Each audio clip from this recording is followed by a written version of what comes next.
share it. There we go. Beautiful. Showtime. Let's rock and There we roll. go. It's absolutely beautiful. I am exponentially excited to be here.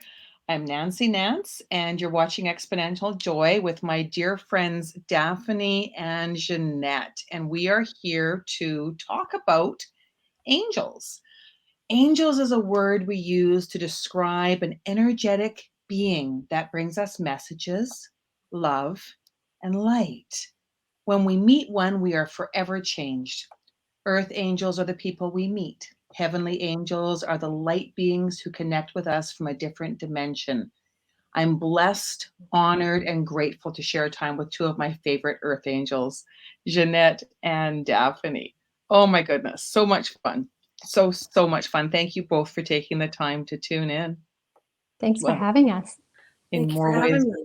one, right? When we say tune in, it's just like, okay, and I action. I love the way that spirit, for me, honors that request and that connection.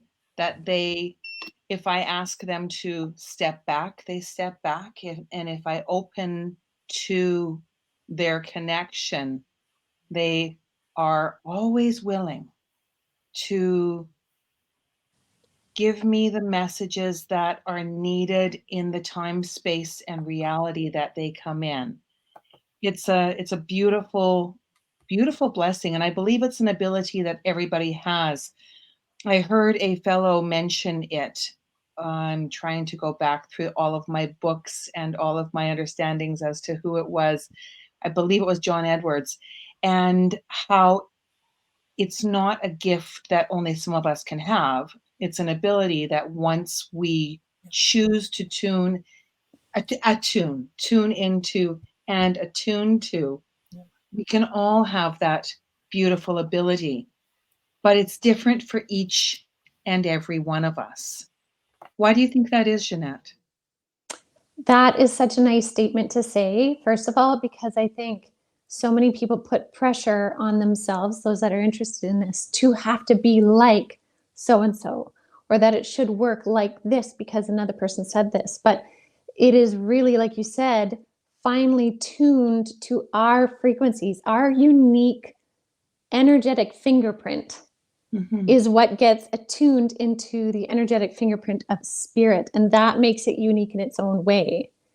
And so I think the more we embrace our individuality and notice the signs and the way things come to us, like, do you notice that you are more in tune to spirit when you're just waking up in the morning? Do you notice you're more connected in when you have a bubble bath? Do you notice, like, noticing the little things allows you to start to see the pathway in for you. And so I think that's a really important thing, because again, it is not the same for everybody. No, it's not. I know when I was first even contemplating that I was possibly able to connect to something, I I was living in a lifetime where it was very different than the one I'm in now, and I was told that I was crazy in many ways. But I used to see the messages like a tick attack across my mind as though it was closed caption. Mm-hmm. So that made it even more so because my eyes would sometimes go in different directions. So it became uncomfortable for those around me. And Mm-hmm. I know with you, Daphne, it's different than either Ginette or I completely. Well, I think that's what makes it so fun and so unique, for lack of better words. Because when I find, or I'm going to say for myself, and I can only speak for myself, when I'm living in my authentic self, like when Jeanette was talking about find out what works for you. Honestly, my best time for me to communicate with my guides and my angels is when I'm driving, because they used to talk to me all the time and I couldn't get them to be quiet. And it was just too much. And I was just, when I said, okay, I'm ready for this, they all went bam. And I was like, but I've had the discussion with them now and say, if there's something that I need to know, you can tell me, but this is when I would like to communicate with you all. You know what I mean? Um, it's really funny though, because sometimes, like for you, you used to see it across here. I just hear. I just out of nowhere, I just hear. Like for an example, Colton, my son, had misplaced his necklace that I had made for him, and it was missing for 3 months. And I was in the bathroom, I think brushing my teeth or something, and I heard, "Tell him to look in his bag." So I said, "Colton, look in your bag for your necklace." He said, "I did." I said, "Well, just look again." And he said, "I did." I said, "Dump everything out." He said, "I did." I said, "Just do me a favor. Yeah, Do me a humor solid. me.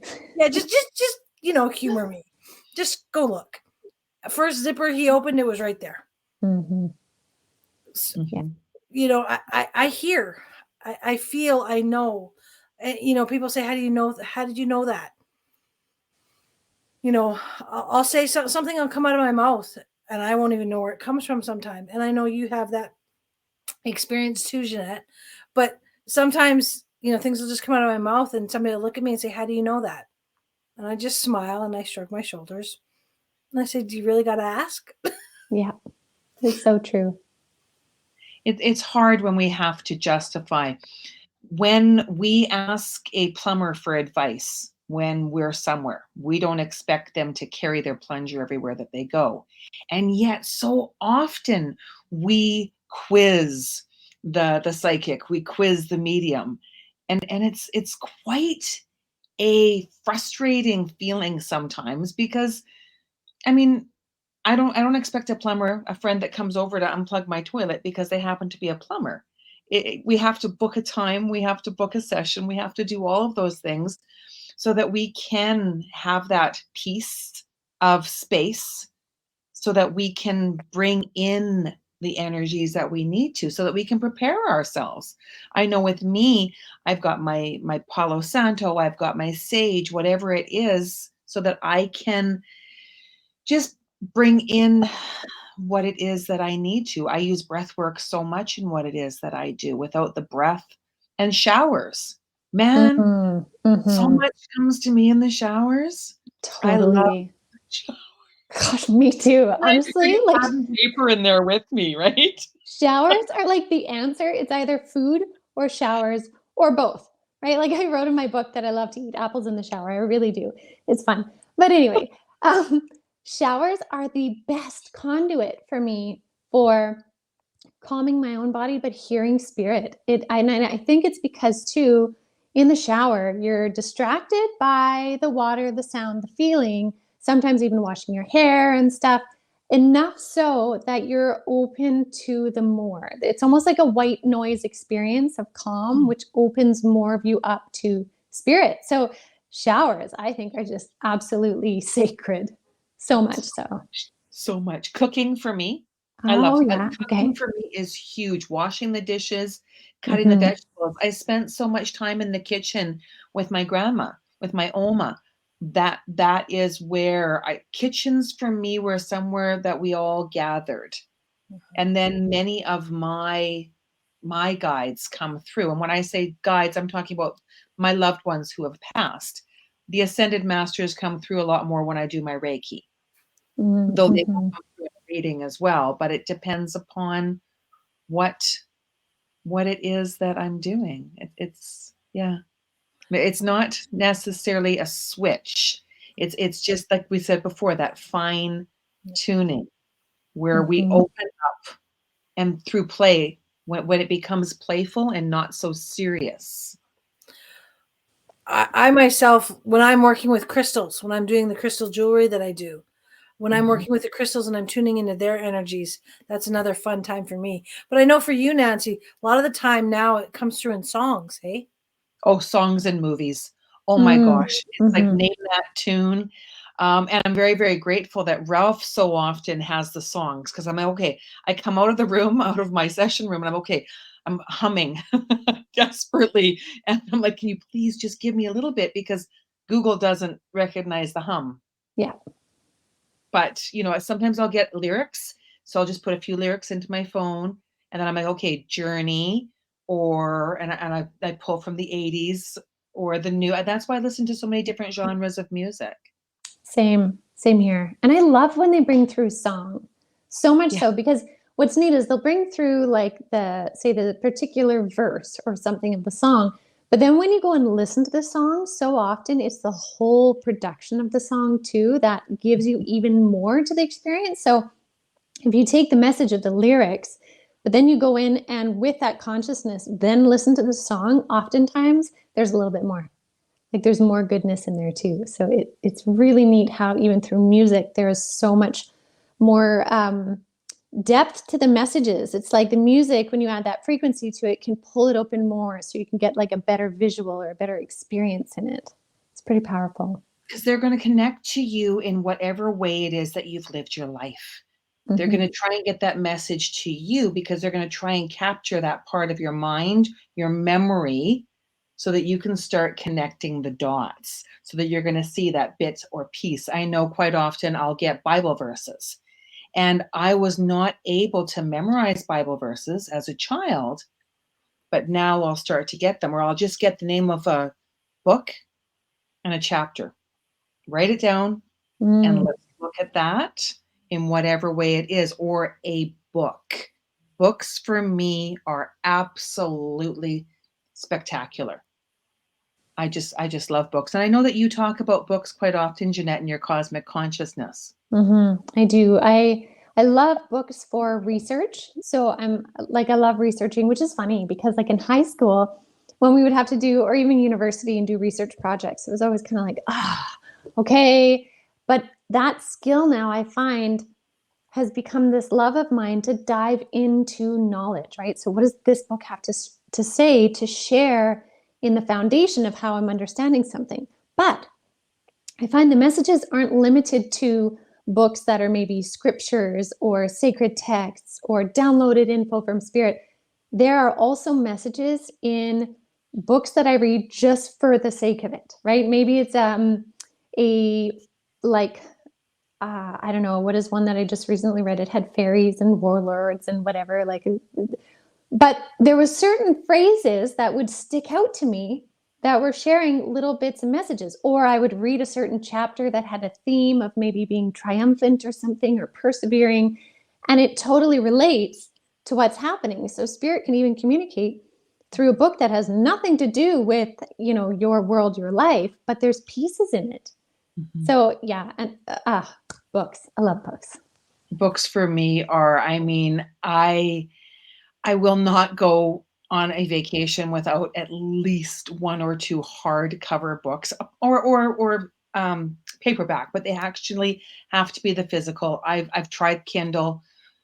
I can do audiobook, but Kindle and I just can't. You don't get along well. I need that touch. I'm just like, oh, well, as a child, I spent so much time in the library. For me, that was a huge part of my experience. Huge, huge part. And spirit will tap on my shoulder and in my mind until I truly pick up the book that they want me to read too. Like right now, one of the books that they have been badgering me, just knit, is Adultery by Paulo Coelho. I haven't heard of that one. I love him as an author. Yeah, he's wonderful. Yeah, it's one that I've got. It's one that I found. I found it at Save on Foods. I remember exactly where I was. And yes, to read that one. So I'm going to take that one with me when I go away to Kelowna. Nice. I know it's part of my story because adultery, I wasn't an adulteress, but it was the other reflection in my life. So there's something in there that's weaving into the story that I'm writing. Now, both of you have written your memoirs as well. Yes, we have. That's quite a neat process. Hey, Daphne, to actually put your life experience on paper and then read it back. Yes. Yeah. And I want to say you inspired me, Ginette, because you did yours first, which inspired me to do mine. The 30 years of people telling me I need to write my story. I was like, nobody wants to read my story. But yes, it is a very healing. I found it to be a very healing experience myself. And it's neat to just, I think so often we are observing our lives from the inside out, right? Through our eyeballs. Yeah. We're observing through our voice that comes from within. It's always kind of this way. But then to review your life from the outside in. Like it's coming back at you this way. I would imagine the same would be if someone watched a movie of their life or something like that. And I know when some different NDE YouTube channels have taken my story and added pictures to it, and to watch it, even though they're not my pictures, but to have them color my words with different graphics and stuff, it's so neat to watch because it's almost like you're watching it as a third party, but it's yourself, and it's a neat perspective because you're just slightly removed and you almost get to observe it as an outsider. Well, There's something really neat about that. Well, and it's really interesting too when somebody reads your story and then comes back to you with feedback about it, and it's funny because sometimes people have come back to me and said, I never knew this about you. And I thought, how could you not know that about me? But, it's a very vulnerable position to do that. But it leads me to a place of, this is me. Whether you like me or not, this is who I am. Here it is. Yeah. And Nancy, you've done some writing though. You're part of 2 books. Well, I've written in a few anthologies. 2 Sacred Hearts Rising, the PTSD Compass, and then quite a few for another series. And I'm writing my memoir now. Amazing. I'm in that process between editing my own words and then continuing on it and being terrified. How can I possibly say those things? Because it's a very bright, light, wonderful, dark. Like it's dark. I mean, if you profanity throughout. All right. If any of that offends you, I mean, just try to read past that because that was a very important part of my life. My life was very dark before I was able to embrace the light. That's why when I do readings for people, I can tap into spaces and places that a lot of mediums can't.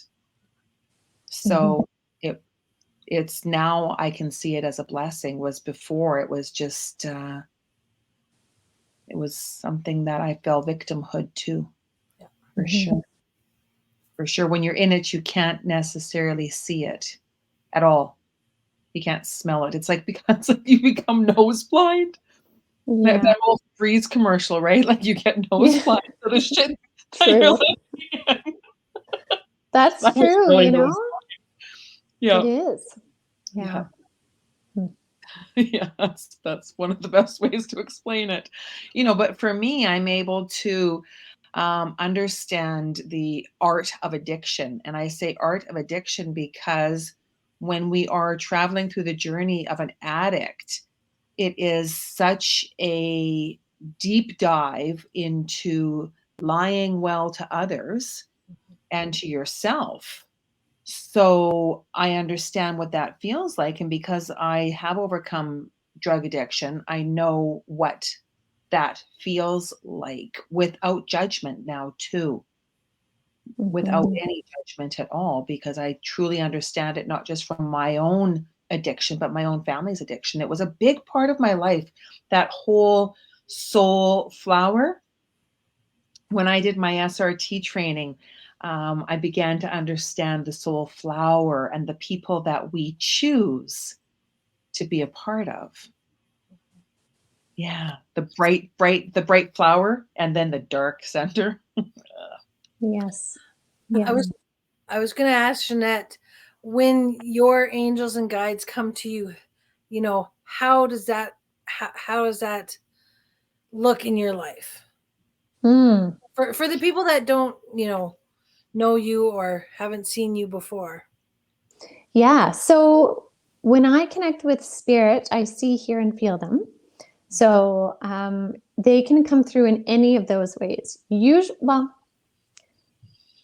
I know. I'm like, usually they will approach with a feeling. I will have a feeling that I recognize now with ease and grace, but it's a feeling of, I'm going to pass out. But not to the degree where I actually need to sit down, but it's that first initial head whoosh thing, or I feel it in my heart right away. Like it's just this uptick in frequency. They'll come in like that. Now I know to be like, who's here? And I usually tend to close my eyes right away And then I can see them in the spirit realms, in like fourth dimension or higher, depending who they are. And that's when they'll tell me who they are, what they're here for. And then we'll start a conversation, which is based on me seeing, hearing, and feeling them. That's usually how it happens. But the reason why I paused is that more and more now, they're starting to show up in what I call 4D physical. So we have our 3D physical, which we are all seeing each other right now on our devices in third dimensional reality. Then there is fourth dimensional reality, which to me is very real. And I can see spirits in that reality as if they're physical, but I know that they're not in the 3D. So I call them 4D physical. So more and more now, they will show up that way. I'll see someone walk past, or someone just standing there, someone outside of my car being like, hey, you know, and we'll have a conversation from there. So it's kind of a mishmash, but most often it's the feeling first. And the degree to which I feel like I'm going to pass out, like the magnitude of head whoosh feeling dictates whether they are like angelic, ascended master level, spirit guide level, past loved one, or pesky energy, like I call them, which would be lower vibrational. Okay, so here's the next question that I have for you. How did you figure that out? Because because all those different levels are quite, Yeah. For some people, that would be like, oh my God, how can you do that? Like, yeah, that just took time. It took time to do. It took time to be able to recognize the subtle differences in the energy.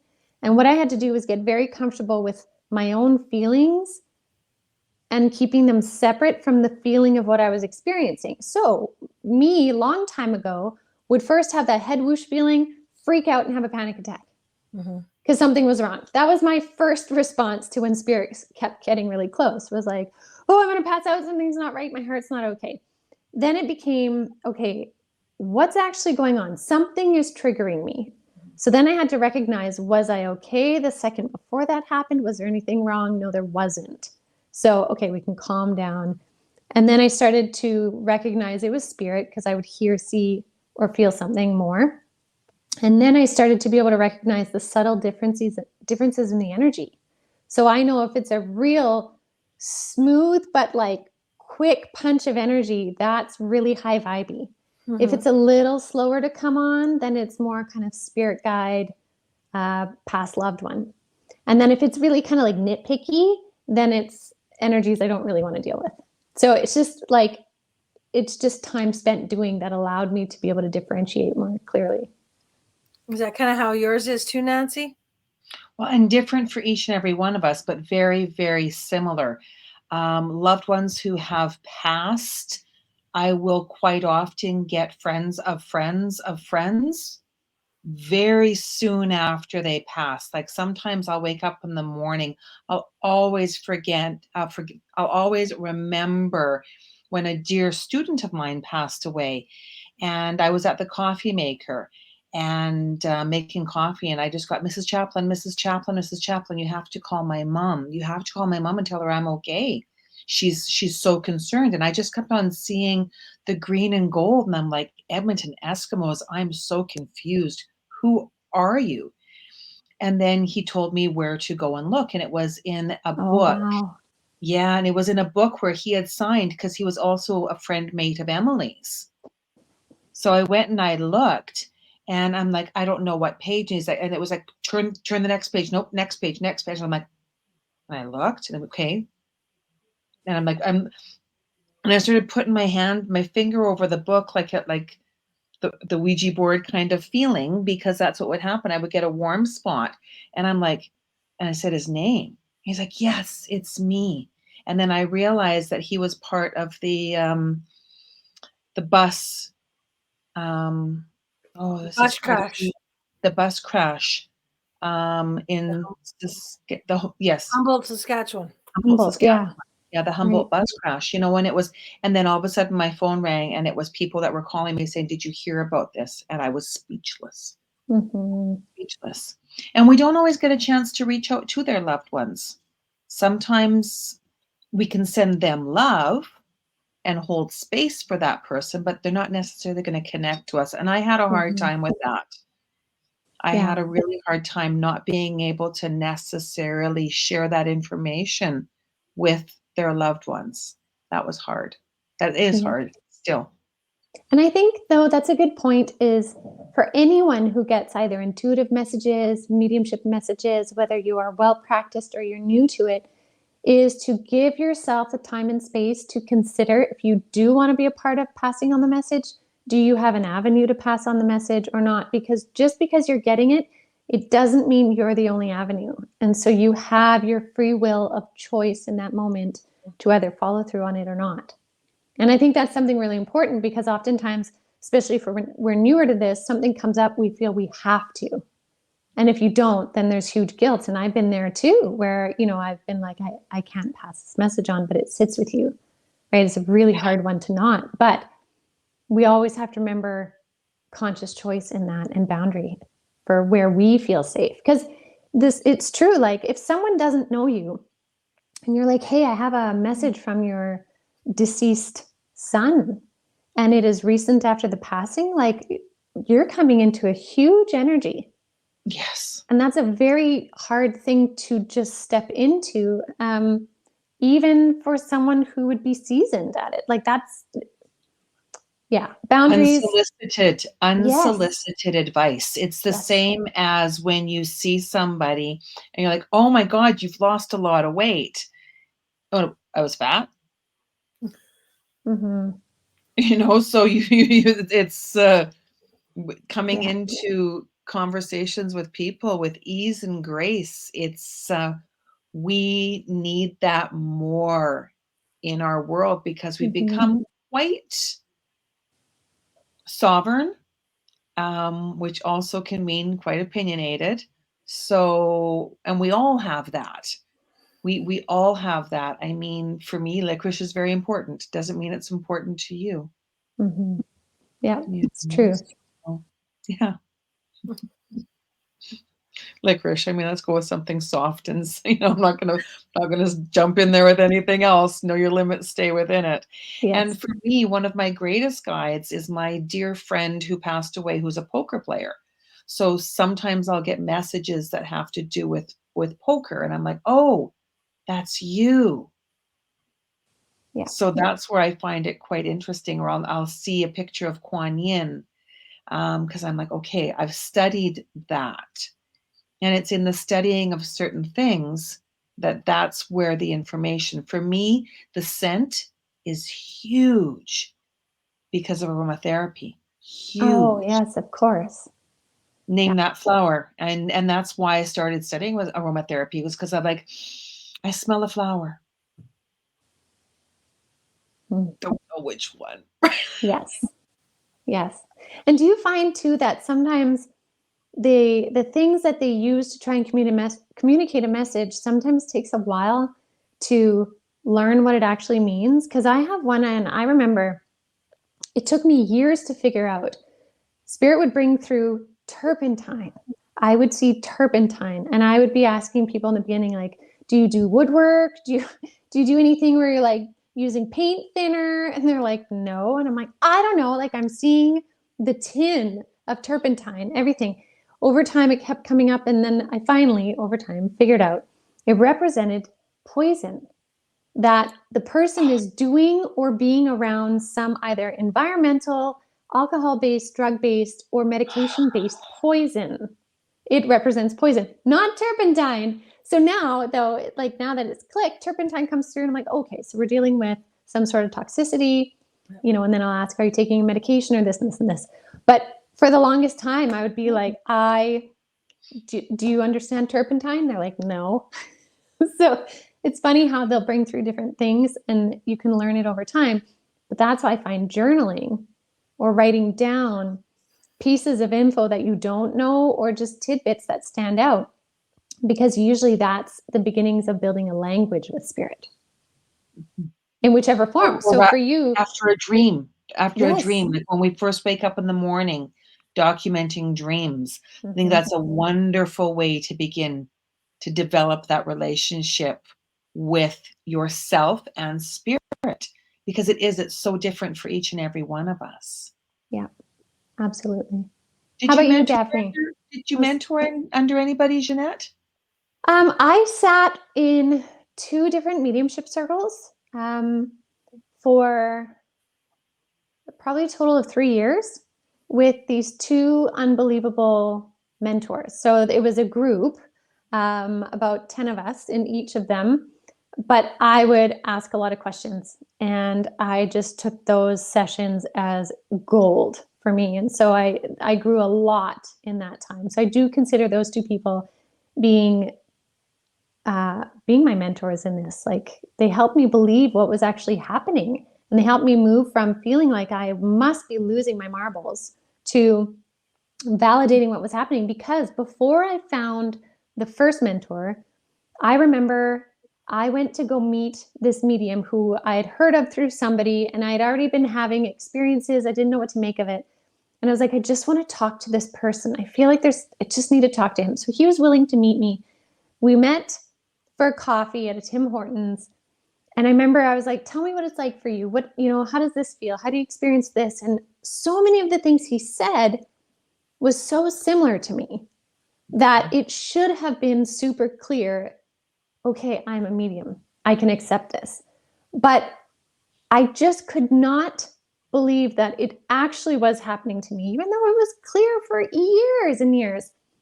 That I went from sitting at the table and being like, wow, this is answering lifelong questions. I'm not crazy, to by the time I walked out the door, I was in tears, because it only took me that long to convince myself there's no possible way that this is real. And I walked out, got in the car, and cried the whole way home, because I was like, I felt more lost than ever, because I wasn't ready to embrace the reality of it and the truth of it. Right? And so it was after that I started journaling things and built up the, like, on this and this date, I saw this, and then this happened. Right? Or I heard this when I was talking to so-and-so, and then this happened. And I started building it up, so that the point at which I met the mentors of mine, I was kind of ready to go. It's like, show me everything, because I can't stop this freight train, and I want to get on it instead of being pushed by it. Yeah. Yeah.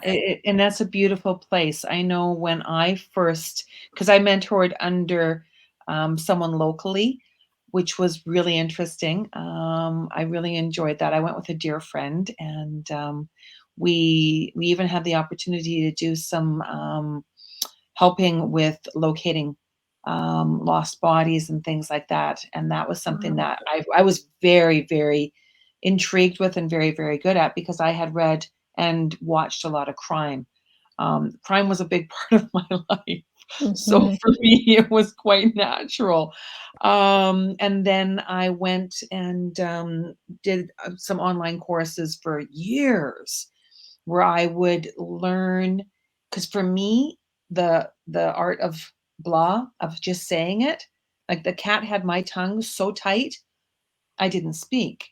So to be able to articulate it, that really helped me, being in a circle with people. Yeah.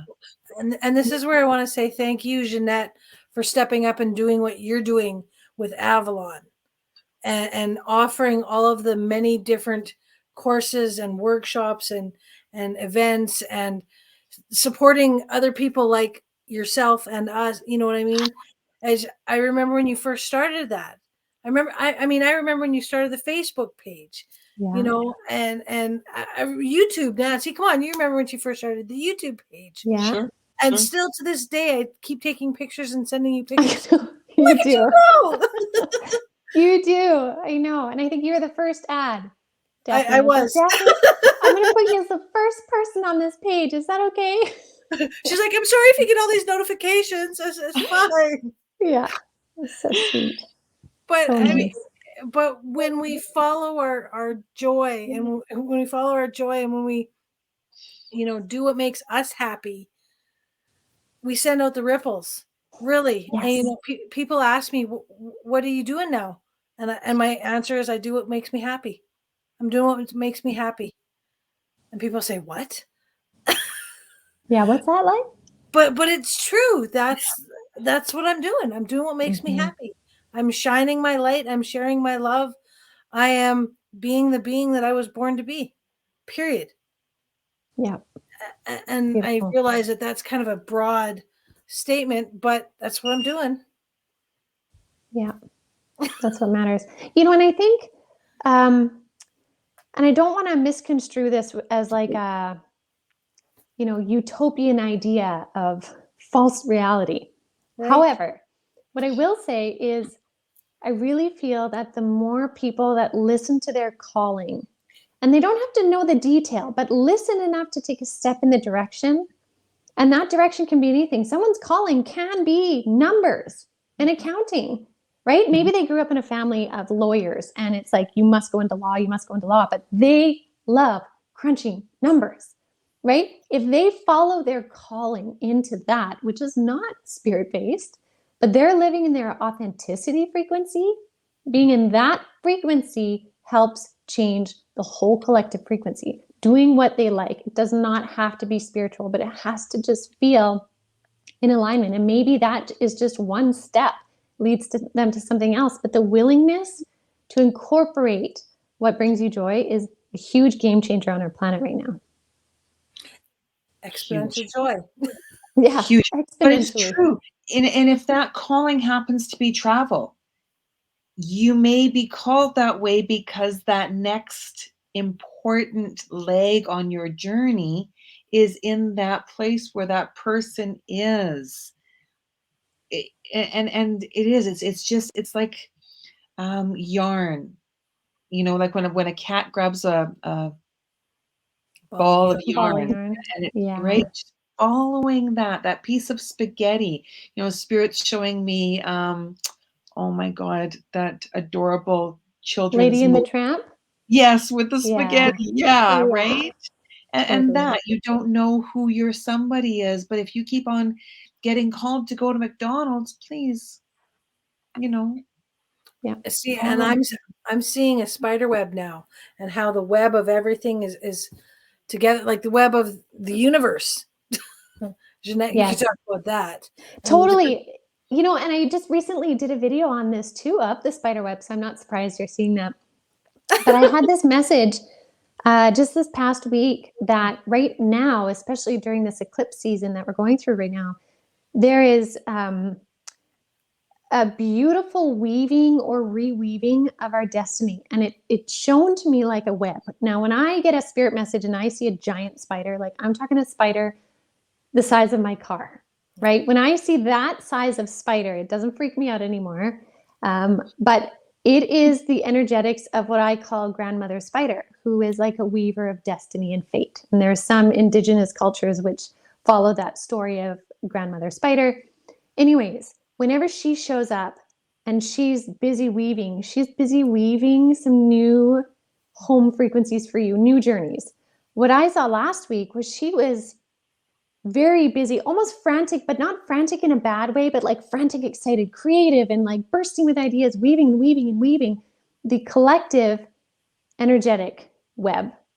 So that tells me that this eclipse season right now is rewriting and realigning so many things for so many people right now. I would be surprised to hear someone say that nothing has happened so far, either in a sense of like a light bulb moment of clarity, releasing certain relationships that don't fit, getting the job offers that maybe they've been waiting for, like different things of, ooh, I've been waiting for that, or that's new, or that's my desire, or this is clear to me now. This is what this eclipse energy is bringing. And so grandmother spider is weaving this energetic web of destiny for so many people right now on a higher frequency too. So that gets me really excited. Yep. Yep. Yep. Well, and it's in the beauty of when I work on myself and I'm able to be in a space where I'm enjoying my days more and more and more. Not only am I helping myself, but I'm helping anybody who is energetically connected to me. Mhm. Those are my children. Those are my children's children. Those are anybody that shares a connection with me. So what a ripple effect that is. Mm-hmm. And we want more of that. Every single one of us And I mean that with all of the people in my life who I've had a part of my journey, even the ones who are so lost in the darkness, they still want what's best, even if it's just for them. If they're completely self-absorbed, they still want what's best for them, even if they're lost in what we think may not be best for them. That may be exactly what they need. Yeah. We don't know. And to have fun with it. I was at an event on Friday and I brought packages of sprinkles. People bring business cards. I brought sparkles in one package and matches on another. Both of them had my logo and stuff on them because they both are very important parts of my story and my upcoming memoir. So the sparkles represent a friend of mine, Tracy. She took me to a ladies' clothing and accessory shop, and it was next to a strip joint. So the accessories were rather Unique. specialized. And the lady in there, I had started telling her about my story. And she goes, "Oh, you were with a swamp donkey." That's the way that she described a man who was with many women. And she explained to me how I could take sparkles if I chose and put them in the air intake of a vehicle. Oh my goodness. And I Yes. never did, but I spoke of it often, right? So this is my passive aggressive kind of funny way of explaining how I could have chosen to be a much darker reflection. And then the movie Waiting to Exhale, Oh yeah. where her husband cheats on her, and so she takes all of his clothes and puts them in his car, pours gasoline on it, and lights it with a match. And then the So fire sweet. department comes, and they give her heck, and she's like, you can't do this. And she's like, "Oh, that's the last time that will ever happen." And then she just turns on her heels and closes the door. So the opportunity to share a story, because I believe that there's a great importance in that. We are all going from one part of our life to another, one relationship with ourselves to another relationship with ourselves. And it can be fun and sassy and whatever way it needs to be, Yeah. whatever way it is. I think that's a great point because it's like if we bring it back to spiritual journey, the spiritual journey doesn't always have to be serious. It can be funny. It can be silly. You can fumble your way through. You can excel at some points and just hit the dirt in other points, but you can get up and brush it off, laugh it off sometimes, or be like, whoa, that was a deep lesson. Glad I get it now, and carry on forward. Like there isn't perfection to the spiritual journey, but there is perspective. And once you get a hold of your perspective and continue to choose what you want to do, it becomes so much brighter and more colorful and can be more fun even in some of the darker moments if you can have some humor in it sometimes or just some cold hard truth with yourself that once you do, you can't help but laugh. Right? Because it's so bold and it's so in your face that you're like, I surrender. Right? And you just can't help but laugh. Well, I think that there's been times that I've, fallen on my face and like failed miserably. And I get back up and I dust myself off and I just chuckle and I go, okay, what was the lesson I learned in this one? And then move on. Yeah. Yeah, like the toilet paper out of the back of the pants moments, right? Yes. Yes. We can all resonate with that, like when you're literally falling on your face and that's where when we look at successes and failures, some of my greatest lessons have come from things that didn't turn out the way I wanted, but have been absolutely perfect because they brought me here. Yep. Absolutely. Yeah. Well, successes and failures. Good news, bad news story that I got the day that they came to put in the furnace that I won. Did you know about that, Ginette? Yeah, you told me. Yeah, okay. So, but I got a call on the day that they came to install the air conditioner and furnace. The guy said to me, "Good news, bad news." I said, "What's the bad news?" He said, "Well, we noticed some things that need to be done before we can put your furnace in. But it's okay. We're going to send a guy. We're going to pay for the guy to fix it. And then we're going to put your furnace in. I said, okay, so what's the bad news? He said, well, we can't get it all done today. I said, but you're paying for everything, right? He says, yeah. I said, okay, so how is this a bad news story? Just because we expect things to happen in a certain way, like, like you said, Nancy, it can turn out way better. Mm-hmm. Mm-hmm. Totally. It really can. It truly, truly can. And when you start to journal, like you had said, Ginette, and you start to see the connections, we get called and pulled towards. I mean, I've got my story of my Brenda's, which you'll read about in the memoir, but Brenda is like wicked funny in my life. Like, you can't make this stuff up. The way that acronyms are in my life, it is so perfect. And I wouldn't change one single part of my life, not one, because it brought me to exactly where I am now. And now that I am weeding through my experiences and the people that are no longer a part of my life, I'm thankful to every one of them. Every single one. Mm-hmm. That's amazing. Yeah, every single one. It's pretty interesting. As I'm growing older and my mother's growing older and her memories are changing, my life is really changing in front of me. And I mean, I would not have thought a year ago that I would be training to be an end of life doula. Amazing. That's beautiful. Not for $1 million would I have thought of that. I'm like, doula? No way. And here I am. Yeah.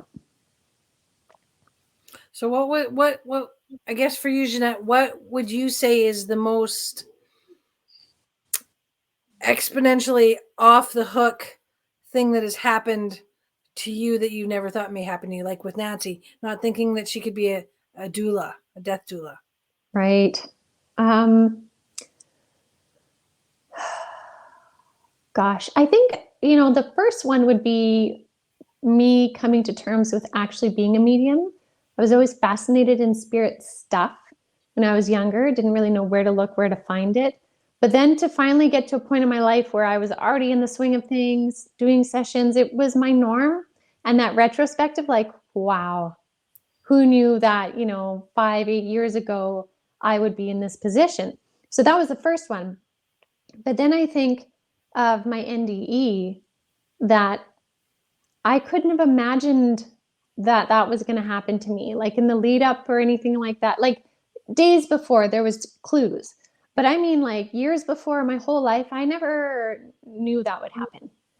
And to have had that happen, to give me the concrete understandings, to really stand behind what I'm talking about when I'm talking about spirit or the afterlife or information that I bring through, to give me that, whenever I talk about it, I'm still in this state of awe of having had that experience and have come back, and then to be in a position to talk about it.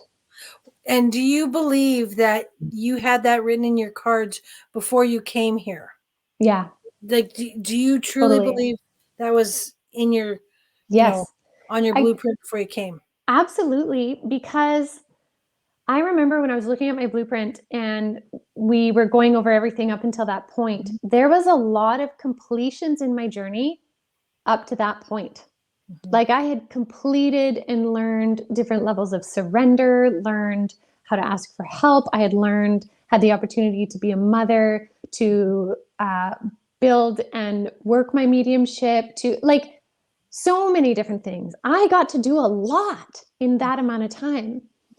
And then to have that opportunity in the way they explained of like, you can stay or you can go, it's up to you. It was like this pivotal turning point, which I just know, I can't explain it more than that, of how that was so completely written in to give me an opportunity to exit at that point. 100%. There were so many completions in many ways. Yes, I still have young kids. Yes, I'm married. Yes, I have things I wanted to do. But on a soul level, I had checked off a ton of things. So the neat thing for me was to have such a conscious understanding and an experience of then resetting the rest of my blueprint based on what I had accomplished and then coming back again. It's still blows my mind, even though part of me is like, well, yes, of course. Like, yes, of course we can do that. And that happened. The other part of me is like, oh my gosh, I can't believe that happened. Right? Like it's the funniest thing that it's not a cohesive thing. It's an everything. And that's where it lives, everywhere and in every angle. Yeah. Well, and for myself, I always said that I chose to come back, but in further talkings with you, I realized that actually it wasn't a choice. It was something that was written into my blueprint that I needed to experience this so that I could move forward in my life now, and so that I could help others. So it's so magical in my mind that everybody experiences something different. Absolutely. And each person's journey is as important. That is something that, I mean, I always knew that. But when I saw the amount of care and love put into my own story, like even being a medium and seeing people's journeys as they cross over, talking to spirits on the other side, sharing their messages back to this side, like being that middle person, I get to see a lot of really cool, beautiful stories. And there's awe and there's wonder and there's amazingness. But then to have that experienced by myself for me was a whole other level of, wow, we really are all that important. Each and every one, not just those readings that I did and other people, but me too. Right? And when I recognized that I was also as valuable, it ricocheted through everything, that there is not one person on this planet, no matter who they are and what they're doing, that isn't valuable in the energy of the light. They are loved anyway. It's funny you say that because I'm wearing the shirt "You Are Enough." Mm-hmm.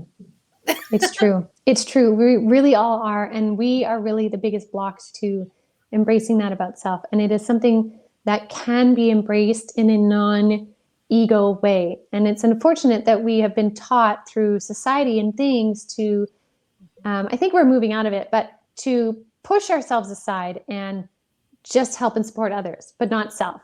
Just value others, but not self. And I think there's a beautiful change happening in consciousness now where people are coming back to seeing the value in self because it is reflected in the value we see in others, just as the value we see in others is reflected in us. And there's this whole circuit that happens. And I love that the awareness is coming there. And that's that beautiful transition into next week, who we're talking to next week, right? With the filling of your own cup first. Gosh, perfect timing. Yes. I know. And you know what? When all of these topics came to light, it was written through me. And it was really, really beautiful because they just went, like I just knew all. I can't remember how many I've got up until the middle of December, but it's true. And when you can learn to shake hands with your shadow, then you can shake hands with all the shadows in your life that have been daunting or damaging. Because we can't sprinkle sparkles on the challenges in our life where people shit on our parade and just be like, oh no, that's okay, I'm good. No, you have to acknowledge the pain and you have to be able to articulate that to yourself or others. I know when I went through the 12 steps, and I've done it so many times where I'm just like, I don't want to play this game anymore, spirit. That's stupid. I don't have to forgive anybody else. And yet I realize that I do, but I don't necessarily need to knock on their door and have a conversation. But I can challenge within myself the areas where if it's still gnawing and digging, and the way that spirit's showing it to me, and I don't watch horror movies, is like that gnawing and digging. It's kind of like those 80s scary movies that were more silly than scary, and the bodies are coming out of the dirt. But that's what it can feel like when we are trying to avoid that healing. It can seem really, really scary, but when you break it down to it's as silly as Friday the 13th that never happened, then you just got to open up the coffin and see what's inside. Right? Yep. I totally agree. Okay. I want to ask you about these, Ginette. What inspired you to create those? Oh, those cards. I love those cards. They They were created as a bridge for anyone to be able to connect with spirit, no matter what. From someone advanced to a new beginner who's like, I want to know who my guides are, connect or messages. Spirit helped bring those through. They helped with the wording, the imagery of just what felt right, so that they can be this general communication tool.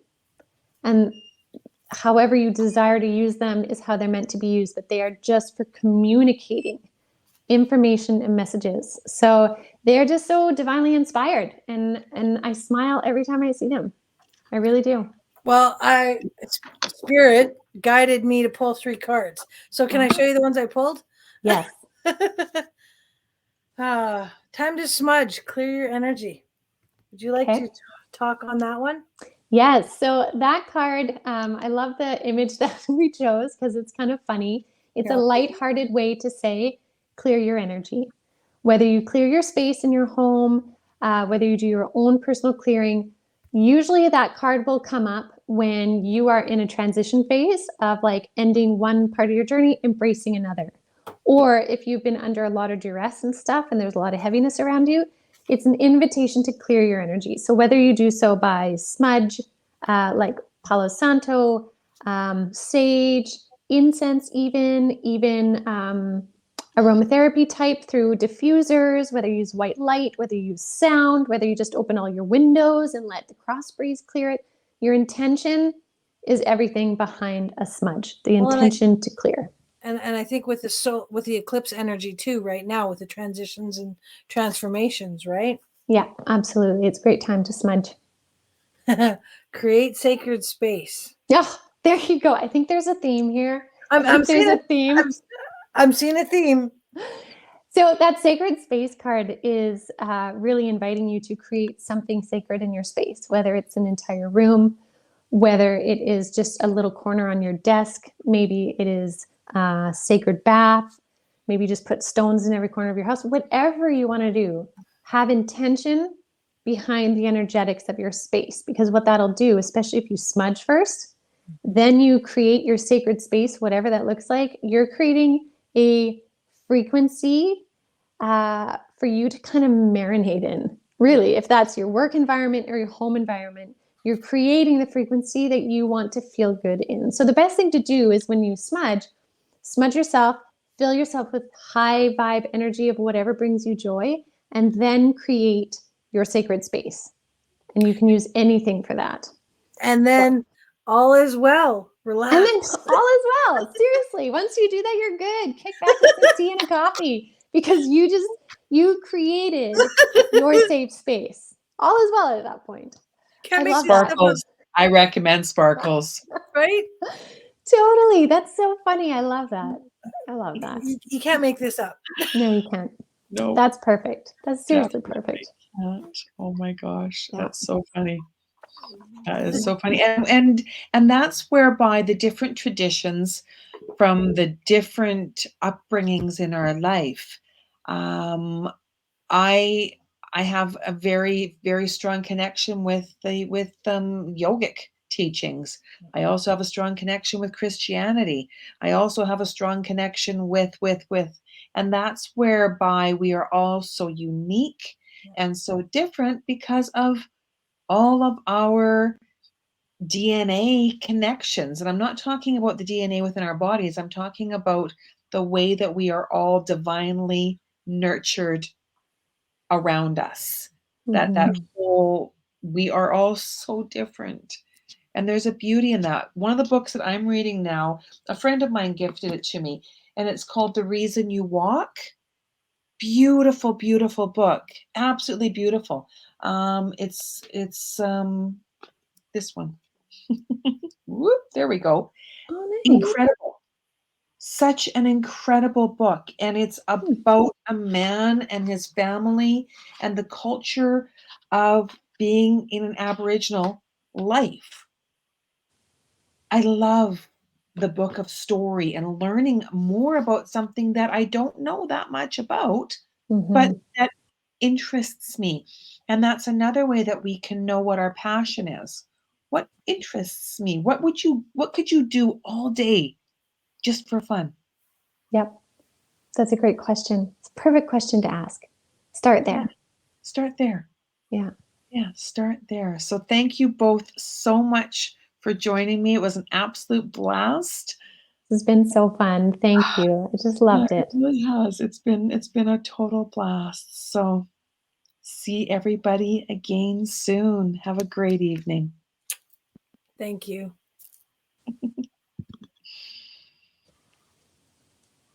Trying to end the stream. Oh, there we go. There's the button.